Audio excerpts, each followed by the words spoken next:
중학교 1학년 때인지 2학년 때인지 정확히 기억은 나지 않지만 소년레지오에 가입을 했습니다.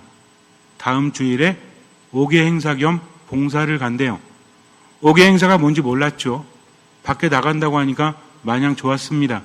그때만 해도 지금처럼 아이들이 놀만한 곳들이 많지가 않았죠. 인터넷도 없었고 휴대폰도 없었고 텔레비전도 정규 방송만 나오는, 오전에도 안 나왔던 것 같아요. 놀만한 게 별로 없으니까 다음 주에 5개 행사 간다라고 하니까 5개면 밖에 가는 거잖아요. 그래서 밥도 준다고 해가지고 좋아가지고 그 다음 주에 갔습니다. 저랑 함께 레지오에 가입했던 친구들은 안 왔어요. 왜 안 왔지? 이런 기회가 흔치 않은데. 잠시 후에 알게 되었습니다.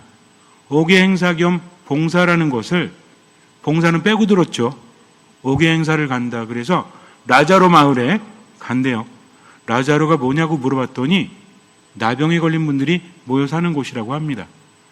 주일이 되어서 밖으로 놀러 갈 것만 생각하고 있었는데 거기 가서 봉사한다고 하니까 즐거운 마음은 사라졌죠.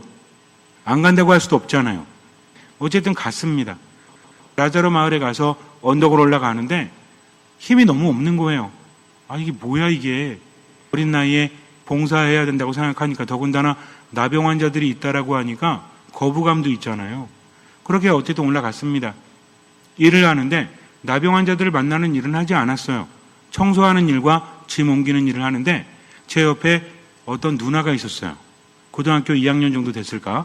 이 누나가 되게 이쁜 거예요. 그리고 너무 잘해주는 거야. 중학교 1학년 소년의 가슴에 불이 질러진 거지.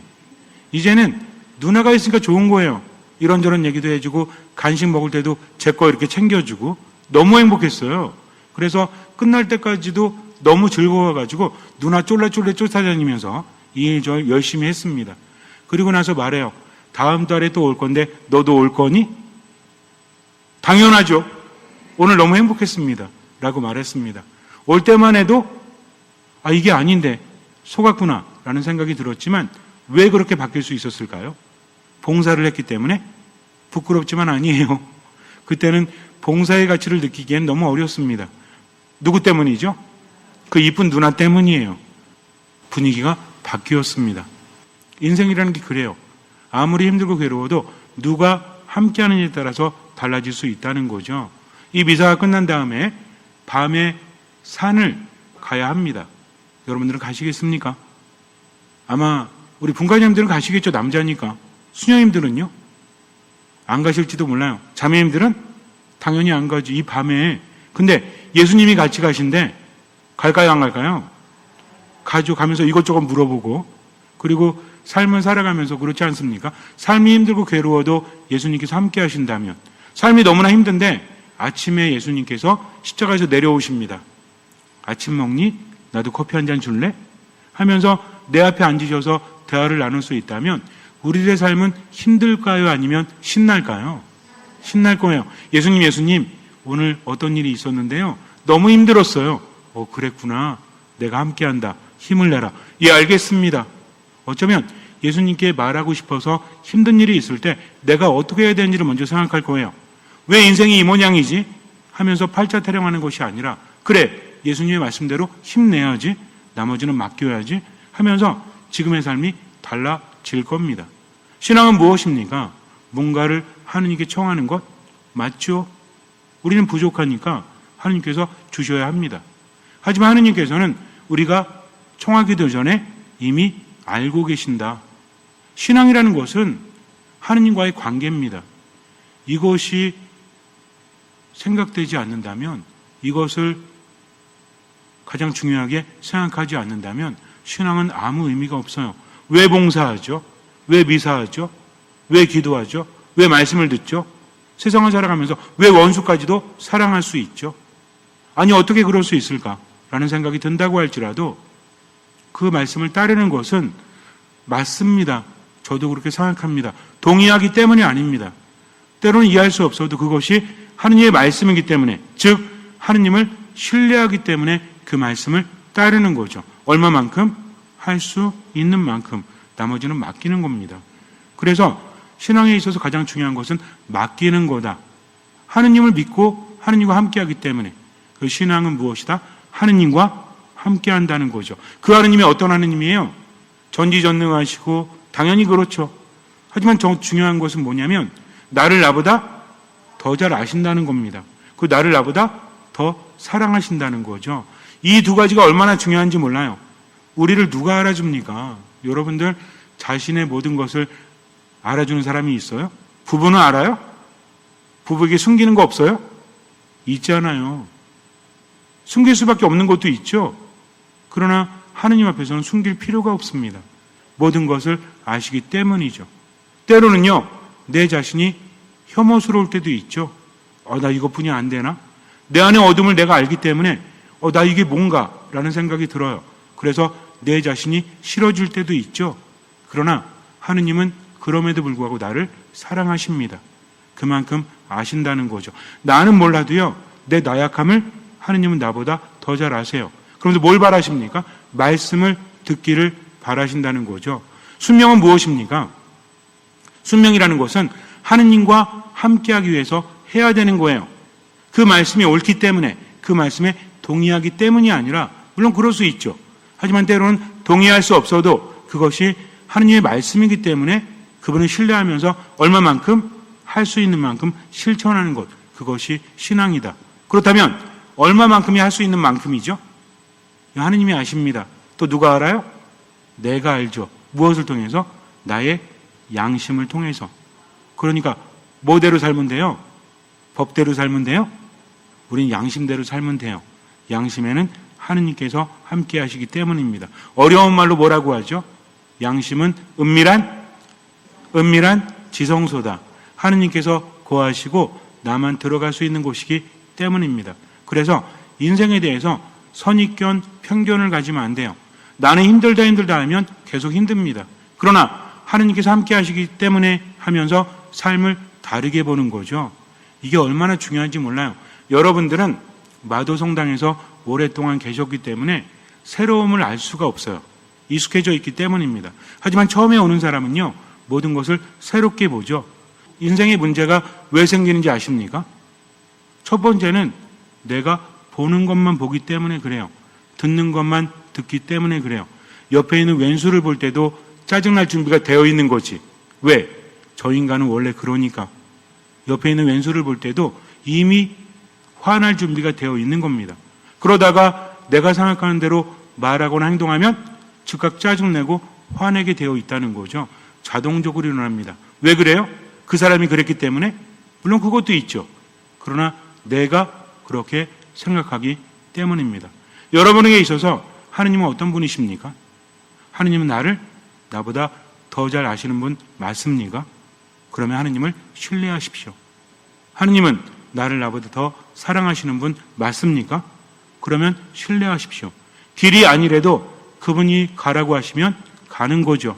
그것이 바로 신앙입니다. 신앙이란 하느님과 함께하면서 하느님을 신뢰하는 것. 그렇기 때문에 어떤 마음으로? 듣는 마음으로 살아가는 거죠. 비록 힘들고 괴로워도 그분께서 함께 하시면 모든 것들이 변하기 때문입니다. 인생의 어려움만 바라보는 사람은 신앙이 없는 거예요.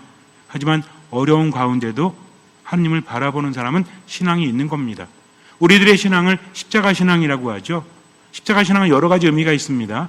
그 중에 하나가 뭐냐면, 물론 죽음을 의미하지만 원래 십자가는 뭐였죠? 사형 도구였어요. 거룩한 것이 아니었습니다. 그런데 누구 때문에 거룩한 것이 됐죠? 예수님 때문에.